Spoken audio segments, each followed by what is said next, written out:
Ladies and gentlemen, they told you greatness comes with applause, but let me wake you up. The truth is, greatness doesn't start when the crowd is cheering your name. It starts when no one even knows you exist. It starts in silence. It starts in the dark. It starts when the world isn't watching. You see people winning today and think they got lucky, that someone handed them a spotlight. No. They earned every beam of that light by sacrificing in the shadows. It's 3:47 a.m., your alarm goes off, your body says sleep, your heart says quit, but that whisper in your soul says get up.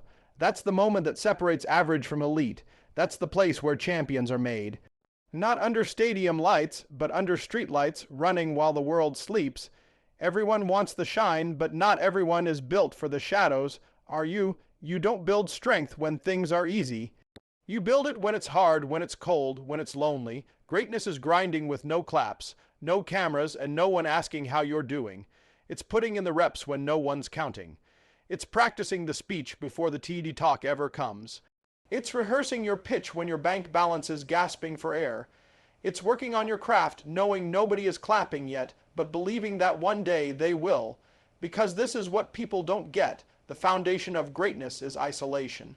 You've got to fall in love with the quiet. You've got to embrace the lonely hours. That's where you become dangerous. Not when people praise you, but when they ignore you and you still show up. Nobody's watching you right now, and that's your advantage. You can experiment, you can fail, you can grow without fear of judgment. Use that. You're in the shadows now. Good. That's where killers are made. That's where beasts are built. That's where the voice in your head gets louder than the noise outside.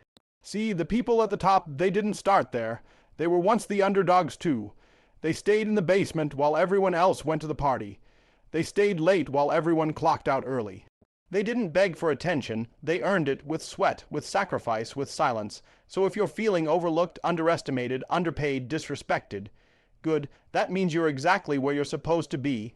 You're underground, and underground is where the roots grow before the tree breaks the surface. You want the fruit, but are you willing to grow the roots in the dark? That's the real question. That's the price of greatness. People will celebrate you when it's done, but can you celebrate yourself before anyone else sees the value? Can you put in the work when there's no hand on your back, no likes, no followers, no validation? That's the test. That's where greatness is born, right here, right now, in this moment, in this silence, in this decision. Everybody's chasing motivation like it's some magic pill. They want a YouTube video, a hype song, a speaker screaming in their ear to get them out of bed. But let me be real with you. Motivation fades, discipline doesn't.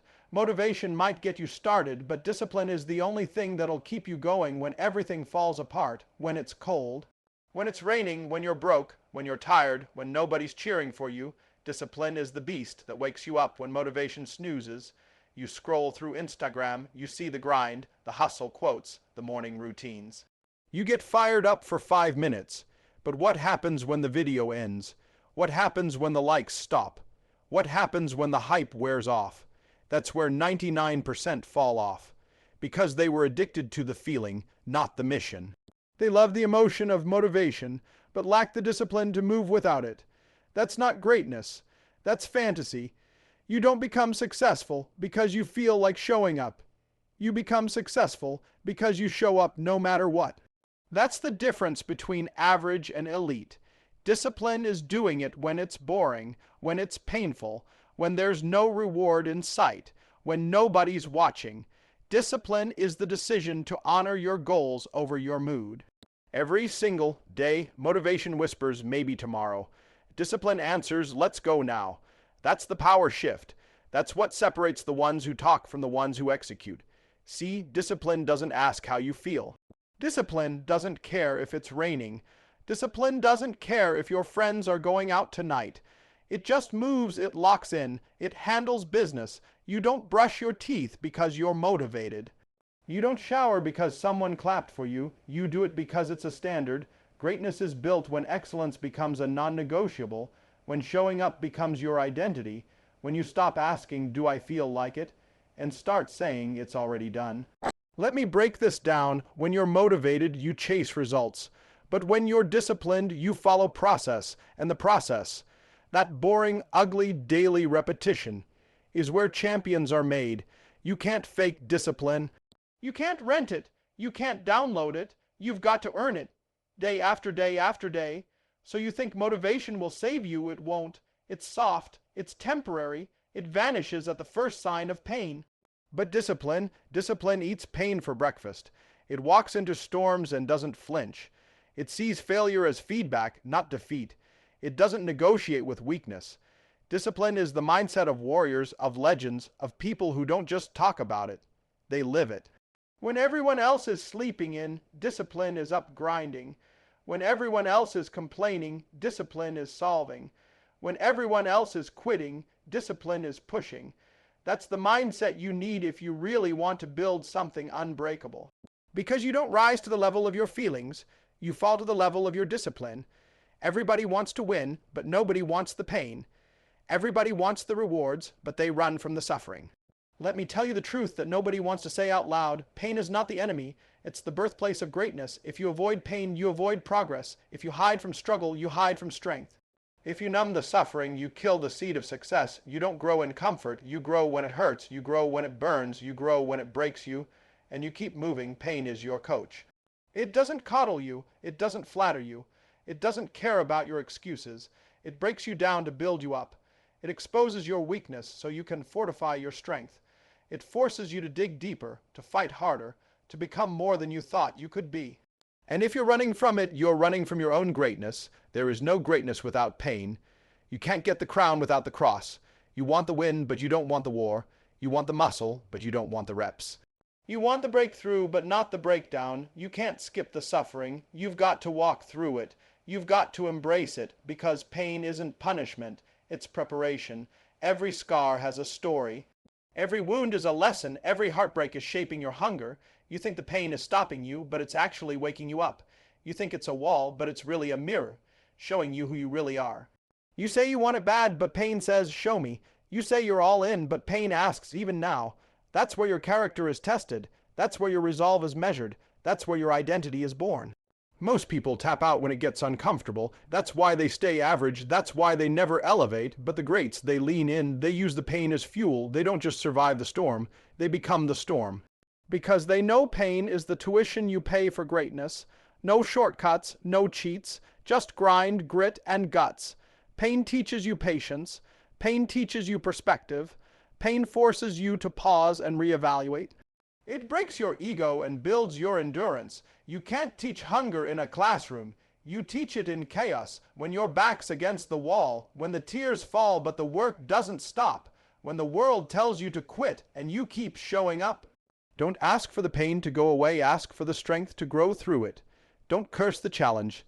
Thank it for shaping the version of you that's coming, the version that's unshakable, the version that's undeniable. The version that's built different, because pain doesn't mean you're breaking. It means you're transforming, and most people will never reach their true potential because they spend their whole life running from the very thing that was sent to unlock it. You say you want to be great, but do you need it like air? You say you want success, but is it just a wish or is it an obsession? Because that's the difference. Greatness doesn't come to those who are interested. It comes to those who are obsessed. Obsession isn't casual. Obsession doesn't clock in and out. Obsession doesn't take weekends off. Obsession doesn't ask for permission. It consumes you. It becomes part of your DNA. It keeps you up at night and wakes you up early. It hijacks your focus. It rewires your identity. Obsession turns ordinary people into legends. You think Kobe became Kobe by being interested. You think Serena dominated by being casual. You think Elon built rockets with part-time energy. They were obsessed. While other people were distracted, they were dialed in. While other people were chilling, they were chasing. While other people were making excuses, they were making history. And that's what separates winners from watchers. Obsession means it's not a hobby. It's your lifestyle. It's not something you try. It's something you become. It's what drives your decisions. It's what shapes your habits. It's what filters your relationships. It's what determines your priorities. You don't fit your obsession into your day.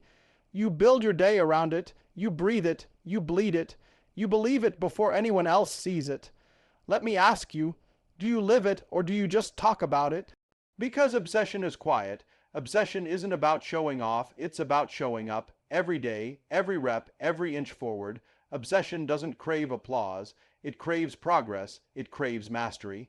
It craves the moment when no one's watching and you still give it your all. That's obsession. Obsession ignores opinions.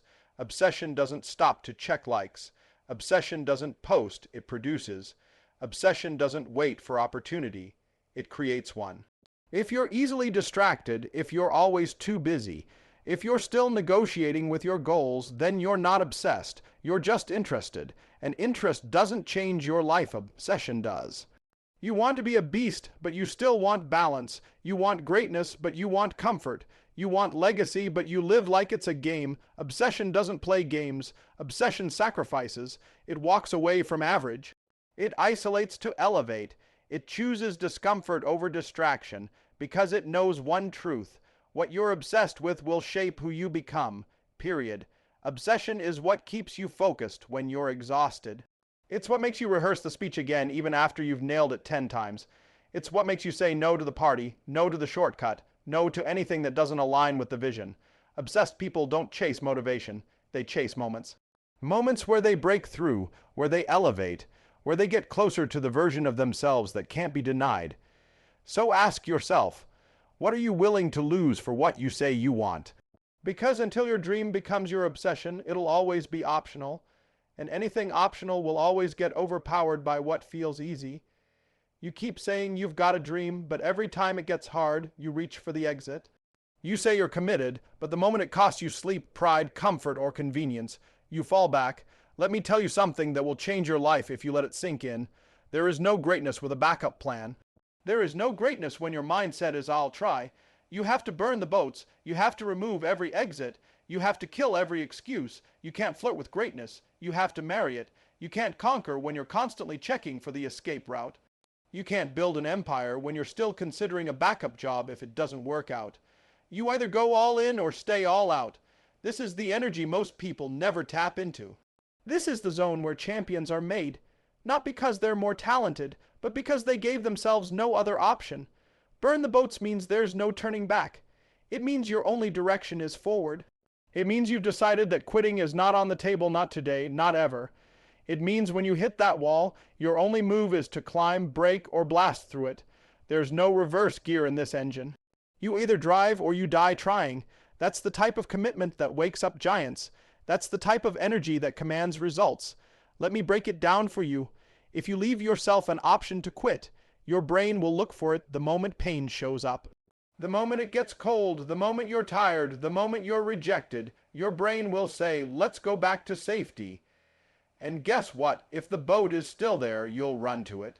But if you've burned it, now you've got no choice but to fight forward, to think creatively, to dig deeper than you ever have before. That's where winners are born, in the fire of no retreat. You want to know why you're not getting the results you say you want. It's because your commitment still has conditions. You're still asking, how long will this take? Instead of saying, as long as it takes.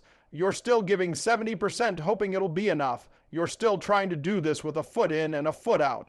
You haven't made the shift from casual to committed. You haven't crossed that invisible line where you say, this is who I am now. There's no going back. When you burn the boats, you stop playing for comfort and start playing for legacy.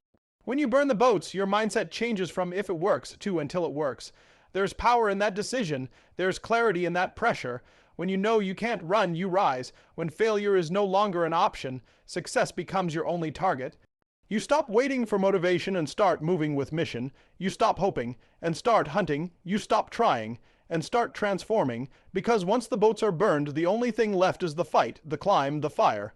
And that's exactly where greatness begins. Everybody wants to talk about success. Everybody wants to post the wins, the lifestyle, the highlight reel. But nobody wants to talk about what built it, failure. Nobody wants to admit that the staircase to greatness is made of broken steps. Listen to me, greatness isn't born from perfection. Greatness is forged through failure, through falling flat on your face, through humiliation, through setbacks, through that gut-wrenching, soul-crushing moment where everything you planned falls apart, and you still choose to keep going. Failure is not your enemy, it's your instructor. It's not trying to destroy you, it's trying to develop you. Every time you fail, life is handing you a mirror, not to shame you, but to show you who you really are. To show you where the weakness is. To expose what you thought you could get away with. To say, if you want to go higher, this has to change. A failure doesn't disqualify you from greatness.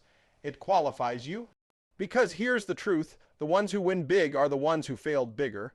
The ones who got laughed at, counted out, broken down, but didn't let the losses define them. They used them.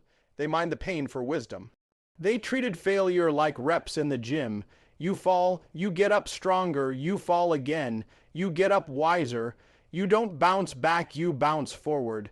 See, most people stop when they fail, but the successful, they start when they fail. That's when the real journey begins. That's when it's no longer about hype or hopes. It's about hunger, when the plan didn't work, when the people left, when the pressure broke you, and you got back up anyway. That's where you become dangerous.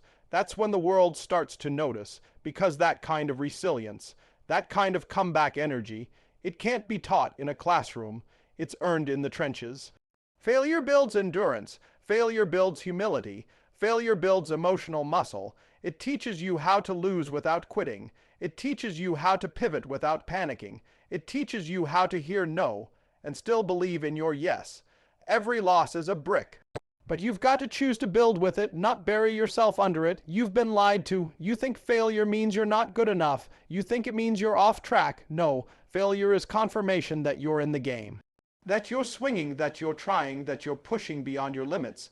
The ones who never fail are the ones who never even showed up to play, but you're in the arena, you've got scars, you've got bruises. And that means you're closer than you think. Let them talk, let them laugh, let them doubt. While they sit on the sidelines, you keep stacking failures like fuel. Because every time you fall and rise, you're building something unstoppable inside of you. You're becoming the kind of person who doesn't just chase success. You earn it through blood, grit, tears, and pure relentless will. Failure didn't break you. It built you.